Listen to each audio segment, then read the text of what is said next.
गौरी पुत्र गणेश भगवान की जय हो। शिव शंकर माँ पार्वती की जय हो। प्रिय भक्तगणों, आप सभी को नए वर्ष 2025 की हार्दिक शुभकामनाएं। आज जिस तरह से 2025 का शुरुआत बुधवार के दिन से हुआ है, इसी तरह से भगवान गणेश की कृपा सदा सर्वदा आप सभी पर बनी रहे।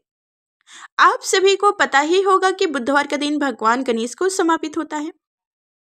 कोई भी शुभ काम करने से पहले भगवान गणेश जी के नाम लेकर या कथा सुनकर शुरू करते हैं। तो इसी तरह से आप सभी भक्तजनों अपना दिन 2025 का शुरुआत भगवान गणेश जी के नाम लेकर कथा को सुनते हुए शुरू करें। बोलिए गौरी पुत्र गणेश भगवान की जय हो। ओम श्री गणेशाय नमो।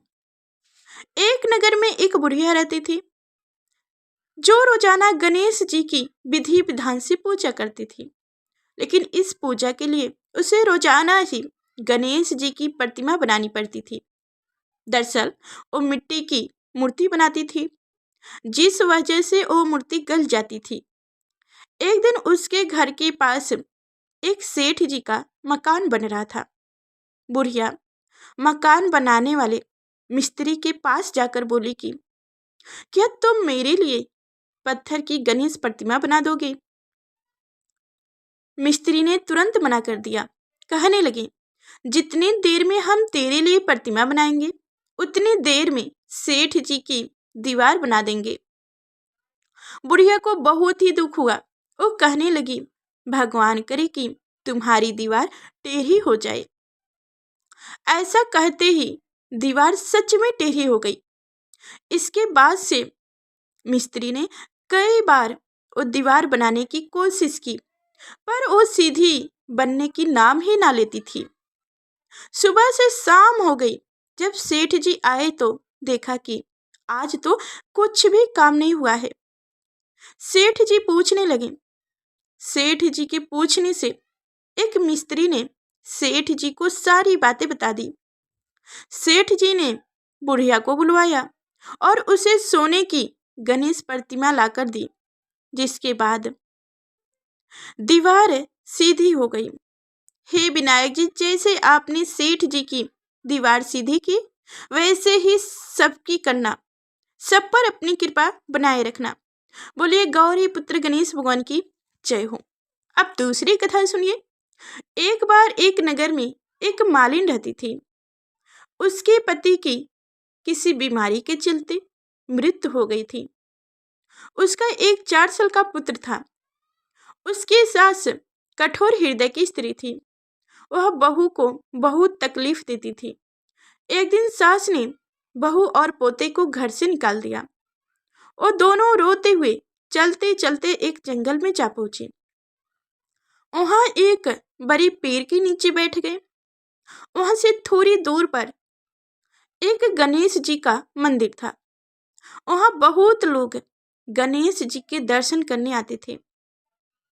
दर्शन करते करके गणेश जी को प्रसाद चढ़ाते थे। फिर वह प्रसाद सबको बांट देते थे। इस प्रसाद से माँ बेटे का गुजारा होने लगा। दोनों गणेश जी की पूजा पाठ में लग गए। एक दिन उन्होंने सोचा क्यों ना हम भी जंगल से फूल लाकर बेचें, और रोज जंगल से फूल लाकर उसकी माला बनाकर बेचने लगे। साथ में पूजा की सामग्री और प्रसाद भी बेचने लगे। इससे उनको आमदनी होने लगी। गणेश जी की कृपा से आमदनी बढ़ने लगी। जल्दी उन्होंने एक मकान और एक दुकान बनवा लिया। एक राजा की लड़की मंदिर में रोज पूजा करने आती थी। मालिन के बेटे को देखकर राजकुमारी उस पर मोहित हो गई और उससे विवाह करने की सोचने लगी।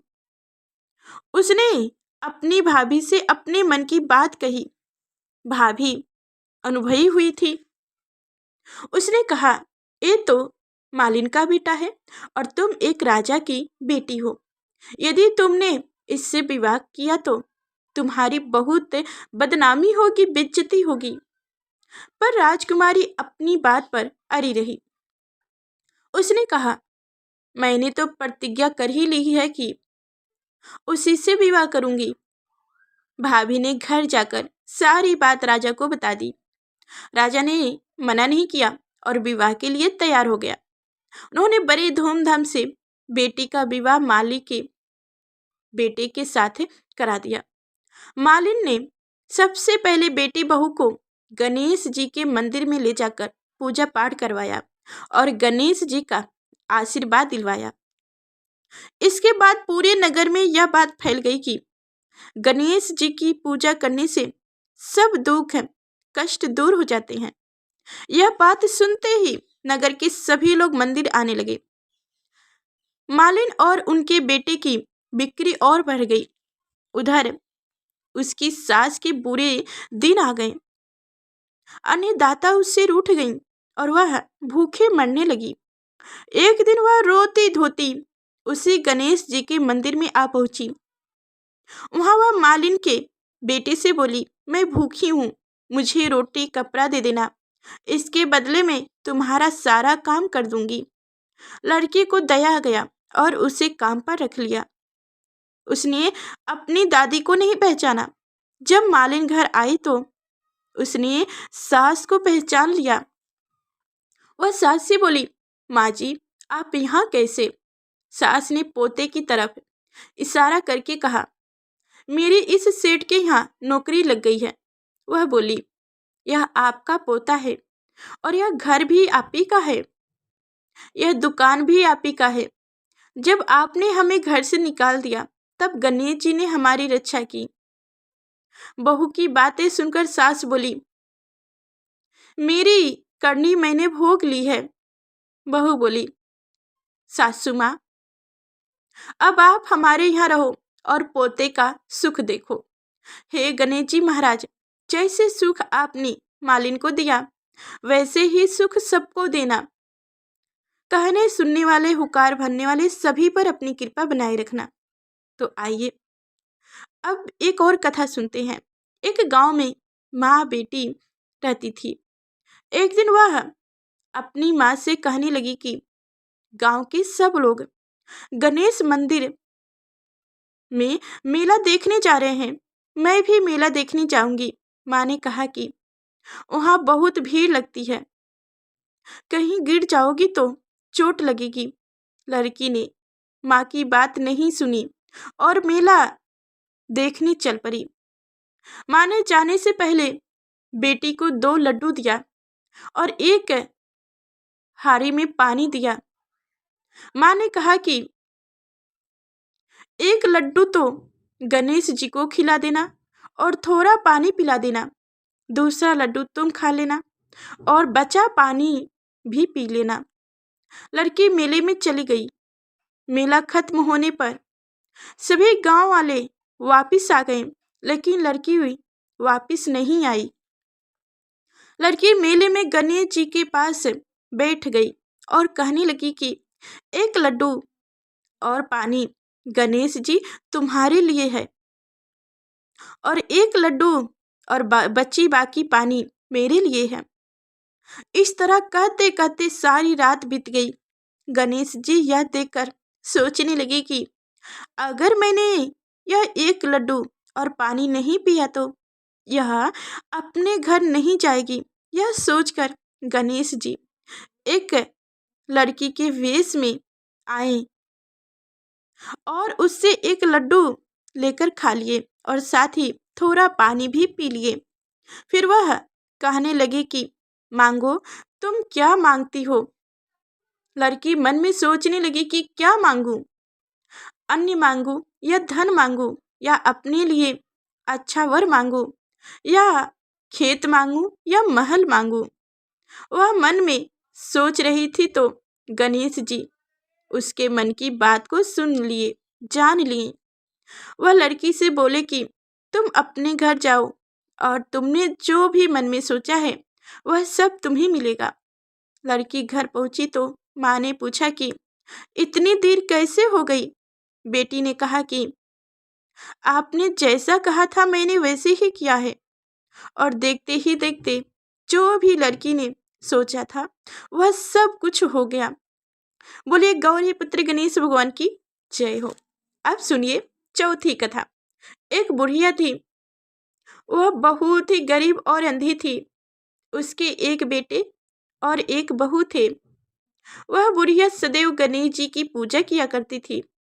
एक दिन गणेश जी प्रकट होकर उस बुढ़िया से बोले, बूढ़ी माँ, तू जो चाहे सो मांग ले। बूढ़ी बोली, मुझसे तो मांगने नहीं आता, कैसे और क्या मांगूं? तब गणेश जी बोले, अपनी बहू बेटे से पूछकर मांग ले।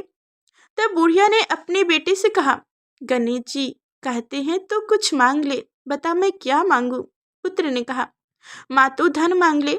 बहू से पूछा तो बहू ने कहा, नाती मांग ले। तब बूढ़ी ने सोचा कि ये तो अपने अपने मतलब की बातें कर रहे हैं। अंत उस बुढ़िया ने पड़ोसन से पूछा तो उन्होंने कहा, बूढ़ी तू तो थोड़ी दिन जिएगी, क्यों तू धन मांगे और क्यों तू नाती मांगे? तू तो अपनी आंखों की रोशनी मांग ले, जिससे तेरी जिंदगी आराम से कट जाएगी। इस पर बुढ़िया बोली, यदि आप प्रसन्न हो तो मुझे 9 करोड़ों की माया दे, निरोगी काया दे, अमर सुहाग दे, आंखों की रोशनी दे, नाती दे, पोता दे और सब परिवार को सुख दे और अंत में मुझ दे। यह सुनकर सुनकर तब गणेश जी बोले, बूढ़ी माँ, तूने तो हमें ठग ही लिया। फिर भी जो तूने मांगा है वचन के अनुसार सब तुझे मिलेगा। और यह कहकर गणेश जी अंतर ध्यान हो गए। उधर बूढ़ी माँ ने जो कुछ मांगा वह सब कुछ मिल गया। हे गणेश जी महाराज, जैसे तुमने उस बूढ़ी माँ को सब कुछ दिया वैसे ही सबको देना। बोलिए गौरी पुत्र गणेश भगवान की जय हो। अब सुनिए बुधवार की कथा। समतापुर नगर में मधु सुंदर नाम का एक व्यक्ति रहता था। वह बहुत धनवान था। मधु सुंदर का विवाह बलरामपुर नगर की सुंदर लड़की संगीता से हुआ था। एक बार मधु सुंदर अपनी पत्नी को लेने बुधवार के दिन बलरामपुर गए। मधु सुंदर ने पत्नी के माता पिता से संगीता को विदा करने के लिए कहा। माता पिता बोले, बेटा आज बुधवार है, बुधवार को किसी भी शुभ कार्य के लिए यात्रा नहीं करते। लेकिन मधु सुंदर नहीं माना। उसने ऐसी शुभ अशुभ की बातों को ना मानने की बात कही। दोनों ने बैलगाड़ी से यात्रा प्रारंभ की। 2 कोस की यात्रा के बाद उसकी गाड़ी का एक पहिया टूट गया। वहां से दोनों ने पैदल ही यात्रा शुरू की। रास्ते में संगीता को प्यास लगी। मधु सुंदर उसे एक पेड़ के नीचे बैठाकर जल लेने चले गए। थोड़ी देर बाद जब मधु सुंदर कहीं से जल लेकर वापस आया तो वह बुरी तरह से हैरान हो उठा, क्योंकि उसकी पत्नी के पास उसकी ही सकल सूरत का एक दूसरा व्यक्ति बैठा था। संगीता भी मधु सुंदर को देखकर हैरान रह गई। वह दोनों में कोई अंतर नहीं कर पाई। मधु सुंदर ने उस व्यक्ति से पूछा, तुम कौन हो और मेरी पत्नी के पास क्यों बैठा है? मधु सुंदर की बातें सुनकर उस व्यक्ति ने कहा, अरे भाई, यह मेरी पत्नी संगीता है। मैं अपनी पत्नी को ससुराल से विदा करके ले आया हूँ। लेकिन तुम कौन हो जो मुझसे ऐसे प्रश्न कर रहे हो? मधु सुंदर ने कहा, तुम जरूर कोई चोर या डाकू हो। यह मेरी पत्नी संगीता है। मैं इसे पेड़ के नीचे बैठाकर जल लेने गया था। इस पर उस व्यक्ति ने कहा, अरे भाई, झूठ तो तू बोल रहा है। संगीता को प्यास लगी, पर जल लेने तो मैं गया था। मैंने तो जल लाकर अपनी पत्नी को पिला भी दिया। अब तो चुपचाप यहाँ से चलती बनो, नहीं तो किसी सिपाही को बुलाकर तुम्हें पकड़वा दूंगा।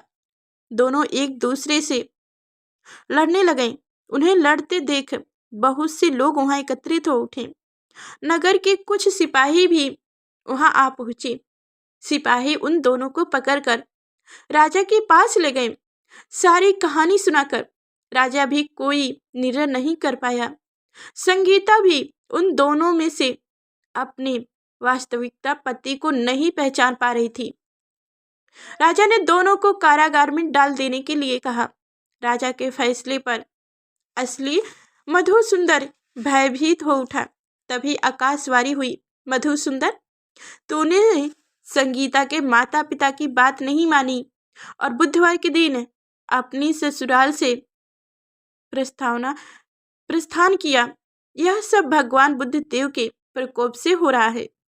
मधुसुंदर ने भगवान बुद्ध देव से प्रणाम की कि हे भगवान बुद्ध देव, मुझे क्षमा कर दीजिए, मुझसे बहुत बड़ी गलती हुई। भविष्य में अब कभी बुधवार के दिन यात्रा नहीं करूंगा और सदैव बुधवार